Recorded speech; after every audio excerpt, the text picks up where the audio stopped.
Baltimore City, or Charm City, is about home to more than 600,000 people. It is rich with history, culture, and even spirit. You see trash, rats, and cigarettes, but you're not looking at the bright side. The West Side is a perfect example of Baltimore's vibrant culture. You hear babies crying and people lying. Music blares and ladies show off their flair. People talk and little girls play with chalk. There are so many things and a variety of aromas, like the seawatery smell of fish, the corny smell of cornbread, the sweet smell of hoe cakes, and the smoky smell so fine, and I know, the smoked chicken. It will definitely be mine. So many smells make up this place we call home. This is what we call West Baltimore.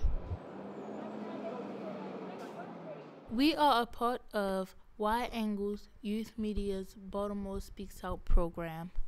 As youth producers, we have explored Baltimore and its unique cultures.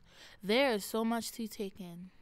Standing at the corner of Pennsylvania Avenue and North Avenue, I see signs for Great Grands, Sharif's, Subway, a lot of carryouts, deli shops, and corner stores. We wanted to learn more about what soul food, which is an historic African-American food tradition, means today here in Baltimore in 2015. Soul food started in the southern parts of the U.S. It came long before the Civil War began. Originally, it is ethnic food that was given to the African slaves. They acquired leftover cornmeal, rice, fatty meats, sweet potatoes, and molasses from the slave masters who didn't want the scraps. Soul food was a way for them to express themselves creatively. We spoke to two people who are passionate about this cuisine. Joe Turner Rogers, owner of Great Grand Seafood and Soul Food Carryout, located in the Penn North community. Well, hello, and welcome to Great Grands. How can I help you? Anything else? That'll do. All right. Soul food is soul food cooked from your heart, from your family, honestly. Joel Turner Rogers, 35 years old, owner and occupant of Great Grand Seafood Soul Food Carryout. Is named after my great-grandmother. That's what we call my great-grandmother, Great Grand. I put heart in every dish I cook, and that's what I be trying to explain to some of my family members that be in helping me cook. Like, if you're not caring about what you cooking, it's not going to come out right, you know? Like, if it's a job to you, you really shouldn't be cooking. We also learned about black sauce. David Mosley is a chef and travels throughout the city. My name is Damian Mosley. I have a mobile food business. So we do a lot of catering, a lot of food at farmers markets, a few festivals, and I am a chef. Historically, Southern food had a lot of greens, a lot of leafy greens, quick breads, more greens than pork. We asked Mr. Damien how he thinks soul food has changed over the years.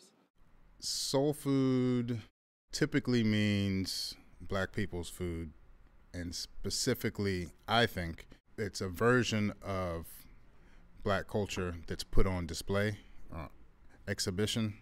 What soul means is complicated. Soul food traditions began during the days of slavery when there was barely enough food to survive. I don't really feel like my grandmother was making soul food.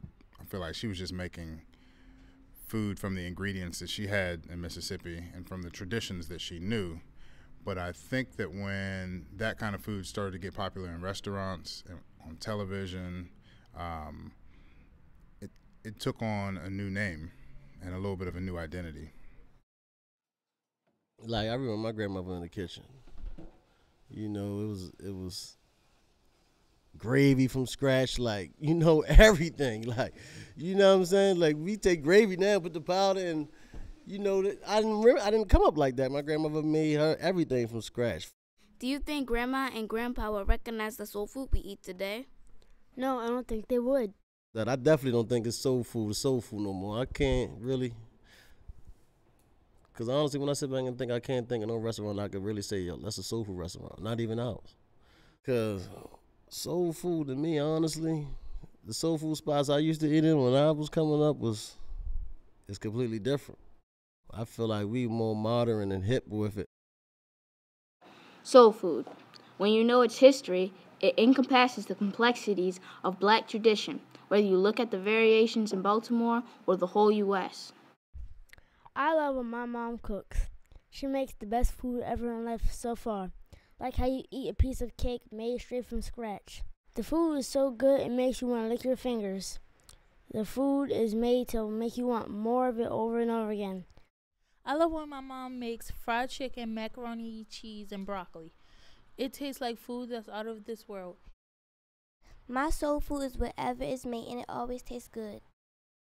I love when my auntie makes mac and cheese. It tastes like gooey goodness wrapped up and put under a Christmas tree. My soul food belongs in my heart.